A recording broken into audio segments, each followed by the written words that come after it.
It's beer o'clock on Real Ale Craft Beer. Today we've got a beer from Brew by Numbers, and it's a can of their 50 American Pale Ale, coming in at 5.3% ABV. It's a 440 milliliter can, brewed for Marks and Spencer's. Without further ado, let's get this can out into a glass and see what we get.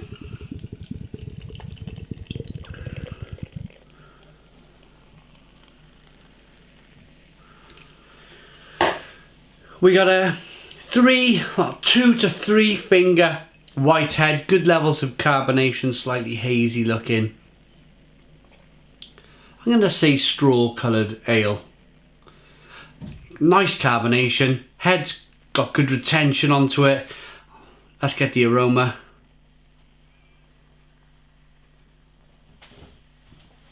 It smells okay.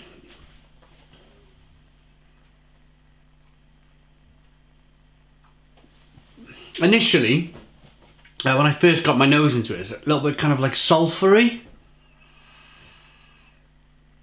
Only a touch of like a sulphur, which translates to normal person's language. It was a touch farty, but that's gone away now very quickly. It's now zingy and zesty, a little bit of grapefruit and lime,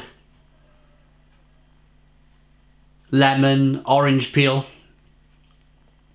Let's dive in. Cheers, everybody.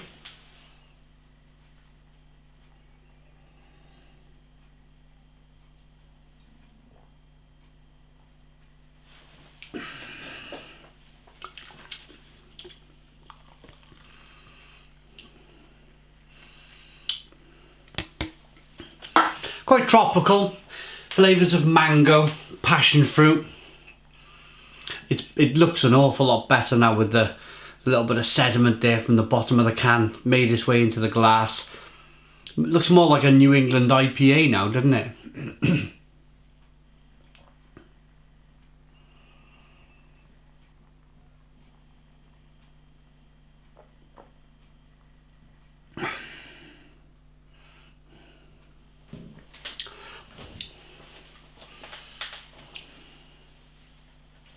Still that small, it's fractions, it really is fractions, but I'm still picking up just a touch of a sulphur in there, and it's just putting me on the back foot a little bit, just ever so slightly putting me on the back foot. It's fractions, it really is. I can definitely get it in there. Other than that, it's grapefruit and orange peel, fleshy blood orange, a little bit of passion fruit, a real tropical delight of a beer. But there's a touch of DMS in there. It's it's an off flavour in a beer. It's slightly farty, slightly kind of cabbage water like, slightly sulphury. Maybe it's the water. Maybe it's the water. I don't know. Little bit of sweetness from the malt. There's a nice rolling bitterness on the back of the palate that kind of just lingers nicely. American Pale Ale. It's a shame. It's a shame. It's not much. I mean, if you were new to craft beer, if you were just getting into craft beer and you thought, I'm going to pop to Marks and Spencer's and pick up this beer, you probably won't find it. You probably won't find DMS or any kind of farty kind of cabbage water aromas and flavours in there, because you're new to beer and you won't be able to, you won't have a trained enough palate to be able to pick that up. But unfortunately I can, and well, I'm not going to say unfortunately, I'm going to say there's people out there like me who really know beer, and they'll pick it up as well, and they will comment in the comments box. I don't know why I started that sentence with unfortunately. It's a good thing that there's lots of people into beer, experienced beer reviewers and the like, and experts out there watching this channel, to be able to clarify in the comments box if they're picking up the same thing. It's nice to know. Please comment. Even if you're new to beer and you can pick up a slight kind of farty DMS aroma and flavour. Well done to you, well done to you. But comment, let me know your thoughts on this beer. A little bit of sweetness to begin with, a little bit of bitterness on the back end. Tropical in the middle. I like the bitterness on the back end. It's a slow burner, as I mentioned before. I'm just going to read the back of the can then. A homage to our friends across the pond and a style that kicked off the modern craft beer movement.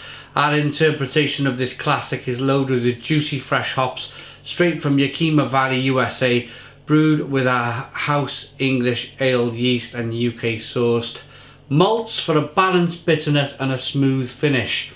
Find your favourite digits at brewbynumbers.co. Malt, hops, yeast and bitterness. Drink fast, hops fade fast, and it's vegan friendly. Oh, they've not put the hops on in the ingredients, but they've put water, barley, wheat, oats, hops and yeast. So you get the oats gives it that kind of haziness. They purposely put that in to make it a hazy beer. So yeah, a £3 can of beer. Lots of supermarkets are doing it now. Tesco's, Morrison's, Marks and Spencer's, probably the Co-op and Sainsbury's won't be too far behind. You can also get some craft beer in 440ml cans. At the moment, at the very moment, if you're watching this in the future, then it may be finished, it may be gone, but Aldi and Lidl seem to have like a £1.59 range of craft beers in their stores, 440ml cans. As a discount supermarket, they've really gone to undercut the major retailers in the UK. They've tried to do it by half. Lidl with a varied success, Aldi with no success at all. Aldi's beers are downright awful. So yeah, I mean, would I recommend this? I suppose I can recommend it in the rating of the beer. If so, I mean, if I was in Marks and Spencer's and somebody phoned me up and said, oh, there's a barbecue going on at John's house round the corner in the next half hour, you need to get back. I mean, I would grab a few cans of these beers and I'd grab a can of this and go to the barbecue. It's not enough to put me off, it's just enough for me to go, oof, it's a touch of DMS in there. So I'd buy it again, that's what I'm trying to say. It's not bad value for £3. I'm going to rate it. Tropical, it's drinkable, it's refreshing, it has a nice ABV on it as well at 5.3% ABV. It's very drinkable, very refreshing. I might try it again, see if it's just a can or see if it's a batch issue thing. I would have probably, if it was no farty kind of aromas and flavours in there, only slight, I probably would have given it an 8 out of 10, but at this moment I'm going to give it a 7 out of 10 from Real Ale Craft Beer. Please put your comments in the comments box, subscribe to our daily beer and food reviews, give us a big fat thumbs up. Boom, cheers.